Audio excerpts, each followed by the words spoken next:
Hi, I'm Phil Doleman, and today we're going to be looking at learning the notes on the fingerboard of our ukulele. It's something that ukulele players, certainly me when I was first starting off, and on the guitar as well, guitar players are just as guilty of this, it's something that we often don't do. It doesn't seem very exciting. It's much more fun to learn a couple of songs, a couple of chords and go and join a band. But as you get more into your playing, you have to think about the other musicians around you. Can you imagine having a trumpet player in your band and saying to your trumpet player, give us a B flat, and he doesn't know where the B flat is? He might be able to play beautifully, but he has no idea what he's playing. Or even you sit in with a piano player and they play beautifully and you say, oh, what key are you playing in? And they go, no idea. I don't know what notes I'm playing. It seems crazy that that would happen. And that's often because those musicians come from a way of playing, a way of being taught that is largely classical based and based on reading music and learning the notes as you go. Whereas it's quite possible to get a long way on the ukulele, playing lots and lots and lots of chords and still not know what that note is. We're going to rectify that. We're going to do it quickly and painlessly. Here is a diagram of our fingerboard. And it's laid out so that if you put your ukulele in front of you like this, the notes on the chart at the top should match up with your fingerboard.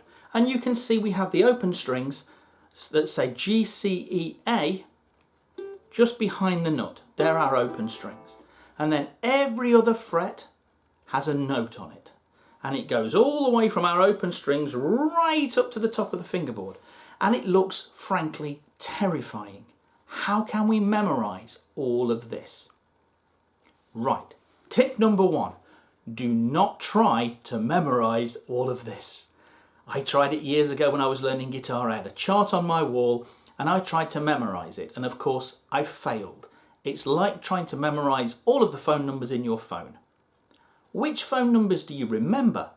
The ones that you use. The ones maybe that have a little pattern in them that rings a bell with you. Things like that. So that's what we need to look for on here. Now you'll notice on our chart that I've written all of the notes. I've also written flat/sharp on some of them. No note name. And that's because we don't really need to know the letter name of those. I'll give you an example. Find the C note on your A string.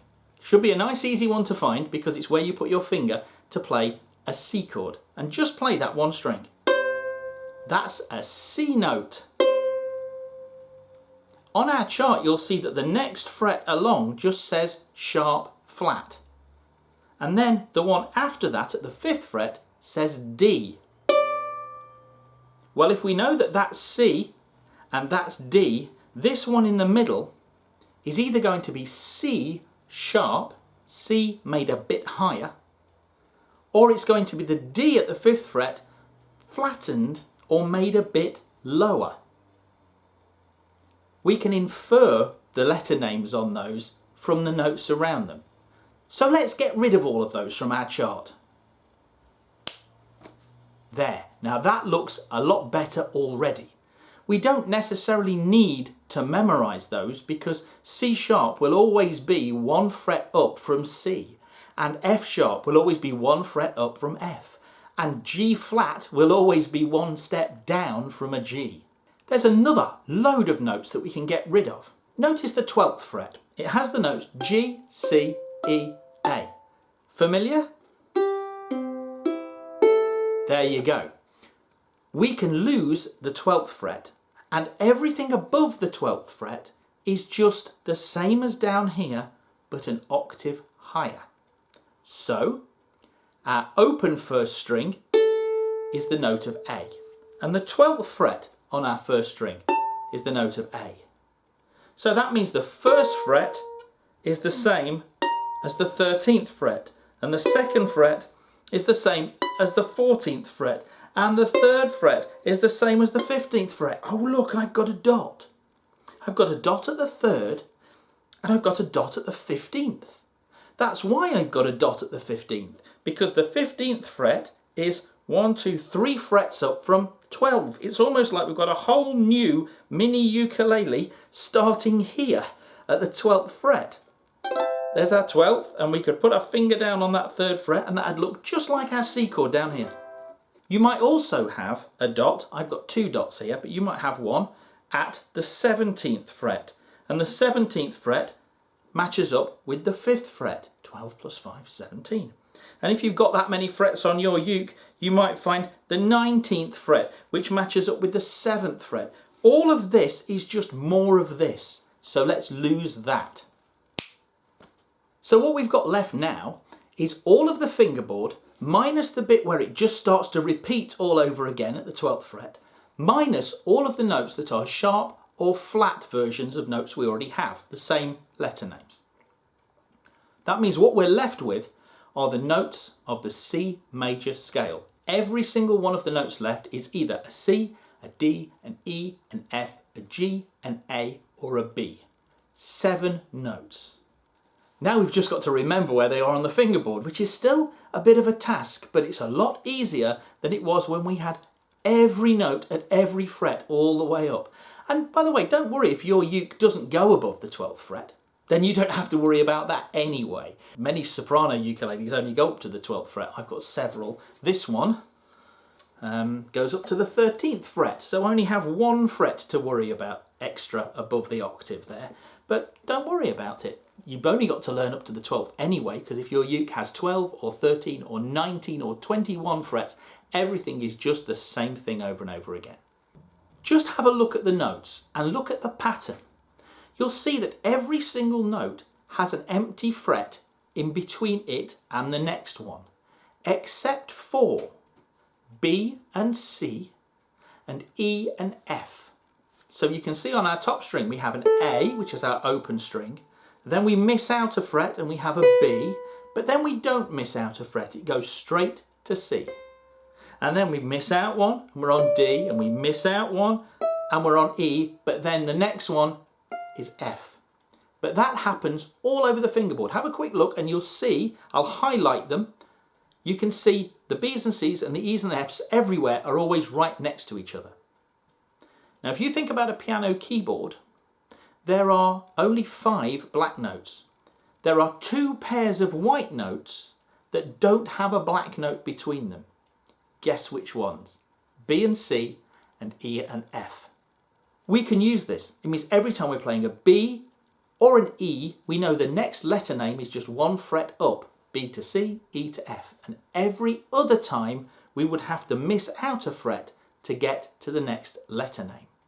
We have another pattern, and that is, if you look at those strings, it might not be obvious at first, but they all have the same sequence of notes on them. It's just that the sequence starts in a different place.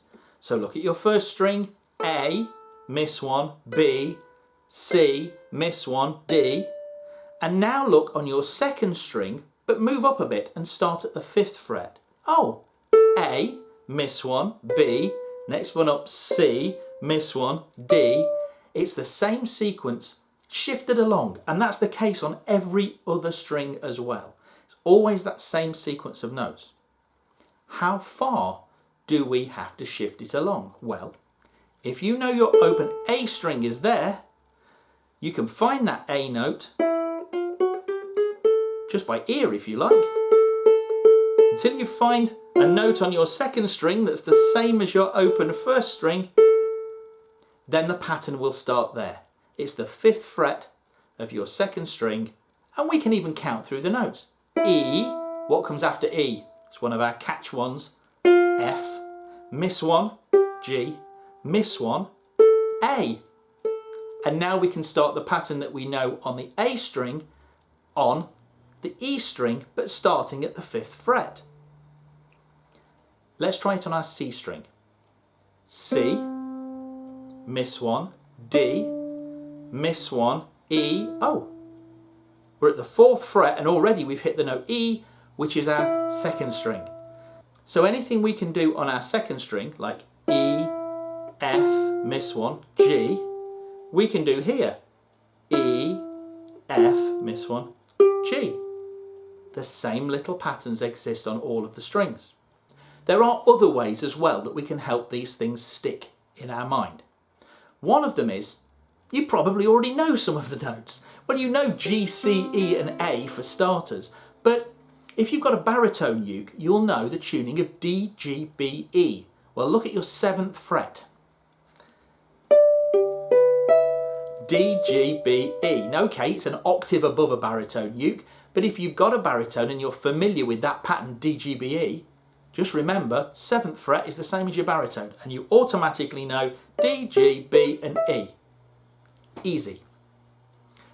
If you haven't got a baritone, you could still try and remember it that way, but it won't be quite so easy. But these other things might be easier. So look out for this octave pattern. Here's our low C, our open C string. And here's the note of C. And this is one of those ones that you probably already know because you've played a C chord so many times and put your finger there. You've probably got a good idea that that note is a C, and it is. There's an octave, C, C. And that pattern of the highest string being 3 frets up to reach the octave of the 3rd string. I'll show you again with D, and I'll put it on the diagram. If I play a D at the 2nd fret of my C string, and then I count 1, 2, 3 steps up and play that note on my 1st string, it will be the same note. So 2nd on the C string, count up, 3rd, 4th, 5th, 3 steps on the top string. So if I know either one of those notes, I can work out quickly the other one, and that shape works anywhere on the neck. There's another pattern as well, and this helps us with our G string. Now if you have a low G string, you will get another octave pattern here, and if you have a high G string like me, you'll find exactly the same note in the same octave, but it doesn't matter, it still gives us the note name we want. Anything you know on the A string of your ukulele can be found on the G string of your ukulele 2 frets higher. So here we go, here's a C at the 3rd fret. 2 frets higher than the 3rd is the 5th, and we play that on our G string. Now for me that's exactly the same note. If you have a low G, that will be an octave lower, but it'll still be a C. And that works anywhere. Pick a note, even if I don't know what the note is because I'm not looking. If I find that note and then I go up 2 frets and play it on the G string, I get the same note. These are great ways of just navigating your way around the fingerboard and not getting lost.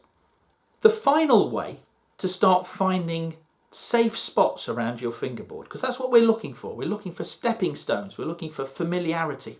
We don't know it all yet, but if we know a few bits, it'll help us navigate. And once we start moving around, we'll start to remember other places that go with those, and it'll all start to stick.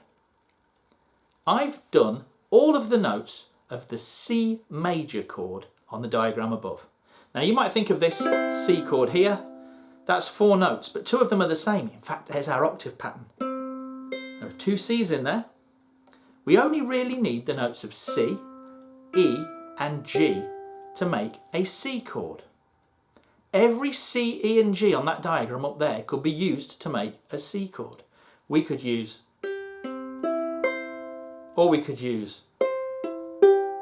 or we could use, and we could even add this one. And the more frets we had, we could keep going up. All of those are just the notes of C, E and G. If you already know a couple of ways of playing a C chord, then you already know another place on the fingerboard you can find C's, E's and G's.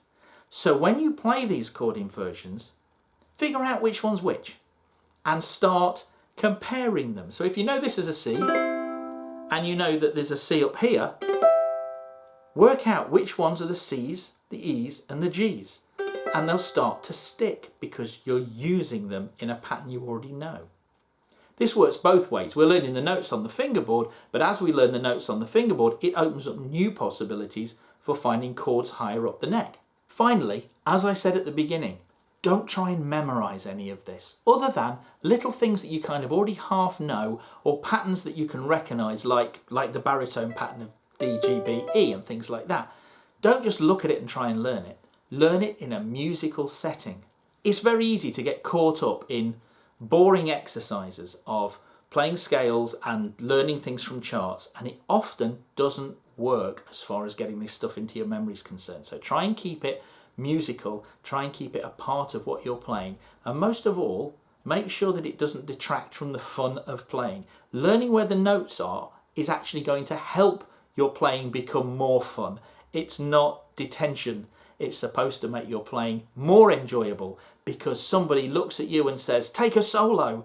And even if you're completely lost and don't know what to do, you can say, well, everyone's playing a C chord. I know that I could play the notes of C and E and they'll fit. I'll put those in. And I guarantee if you started with those two notes, everyone will go, oh, they know what they're doing. And you'll know what you're doing and everything will be more confident and fun and you'll be able to enjoy playing more. I hope this lesson's helped. Do come back to it as many times as you need to. I'll make the pictures on this downloadable on my website. So if you go over to phildoleman.co.uk, you'll be able to find them on the free stuff page. So you can print them out and have them at home when you're not trying to look at a little screen on a phone and read them. Don't forget to subscribe and I'll see you again soon for another lesson. Bye.